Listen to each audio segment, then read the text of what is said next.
안녕하십니까? 김무일 TV입니다. 별이 빛나던 테헤란의 밤 마지막 이야기입니다. 실크로드의 중심 이스파한 이야기를 준비했습니다. 역사의 소용돌이는 끝이 없었다. 다리우스 1세의 역작이며 페르시아 최고의 유적지 페르세폴리스에 웅장했던 옛 모습을 뒤로한 우리 일행은 당시 문명국가의 절반이라고 불렸던 이스파한으로 향한다. 테헤란 남방 420km, 이란 고원지대에 위치한 아름답고 고풍스러운 도시다. 인구 약 350만 명으로 이란에서 세 번째의 큰 도시답게 위용을 자랑한다. 이 도시의 기원은 아케메데스 왕조로 거슬러 올라가며 10세기에 이르러 이미 동서양을 연결하는 실크로드 역사에 등장한다. 이슬람 이후에는 중동 지역의 중심 상업도시로 명성을 날렸고 이와 같은 번영이 점차 주변 국가로 알려지면서 징기스칸과 티무르에게 약탈의 표적이 되기도 했다. 우리는 어린 시절 날아다니는 양탄자나 알라딘의 요술램프를 읽으며 무한한 상상의 날개를 펼치던 시절이 있었다. 꿈 많던 그 시절, 페르시아를 떠올릴 때면 언제나 무언가 신비스러운 것들을 눈앞에 그려보던 옛 추억은 비단 필자뿐이 아니었을 것이다.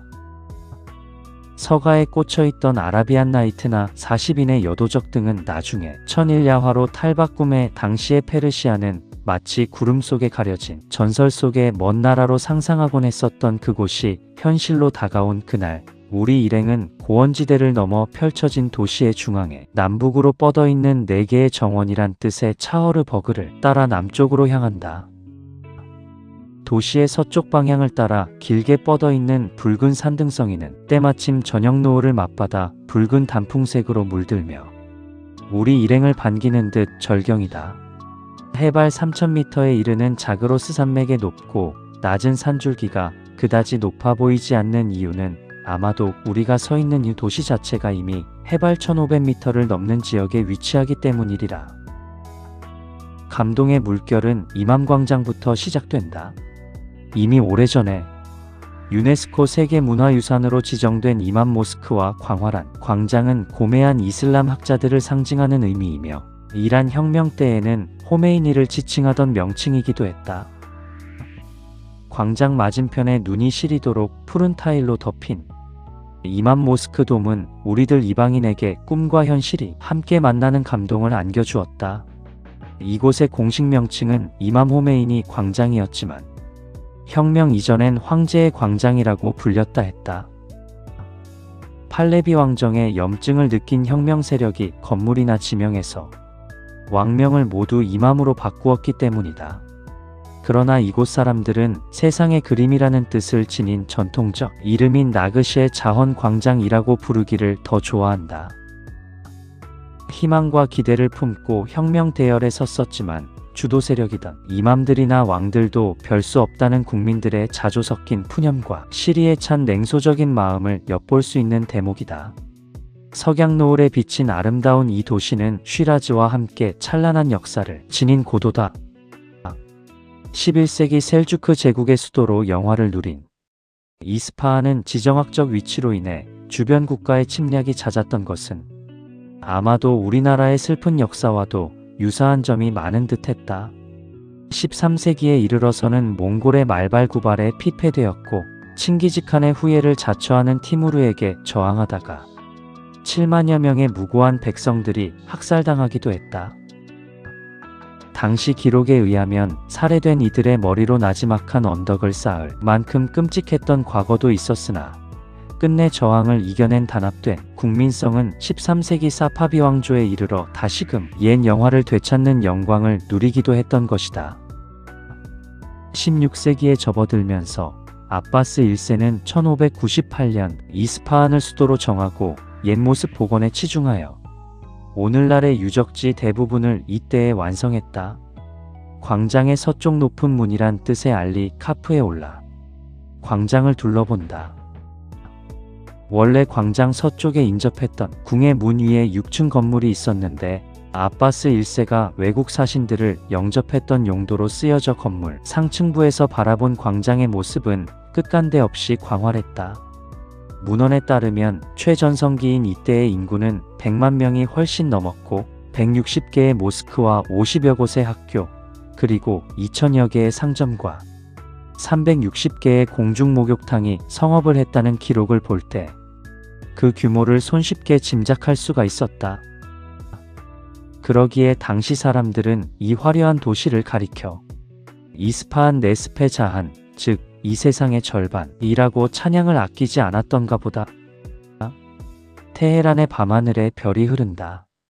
광장 한가운데 널찍한 연못이 있고 시원한 분수가 초여름의 더위를 식혀주지만 원래 이곳은 폴로 경기장의 용도로 건설되었던 곳이다. 페르시아어로 초컨이라 불리는 이 경기는 말을 타던 중앙아시아 페르시아 민족의 전통적인 경기에서 비롯되었음을 알게 되었고, 아바스 왕을 비롯한 당시의 권력자들은 바로 이 테라스에서 경기를 관전했다는 안내자의 설명에 상상의 날개를 펼쳐보며 알리 카프 건너편 로트폴라 모스크를 향한다. 노란 타일로 장식된 이 아름다운 모스크 돔은 광장 남쪽에 웅장한 푸른 타일의 이맘 모스크와는 대조적으로 다소 단조로운 형태이지만 석양에 불타는 우아하고 화려한 자태는 오랫동안 기억에 남을 감동이었다. 그러나 아쉽게도 1611년에 착공된 왕의 모스크는 아바스 1세가 세상을 떠난 3년 후인 1629년에 완성돼 정작 왕 자신은 자신의 모스크를 볼 수 없이 유명을 달리했던 것이다. 모두가 타고난 운명인 것을.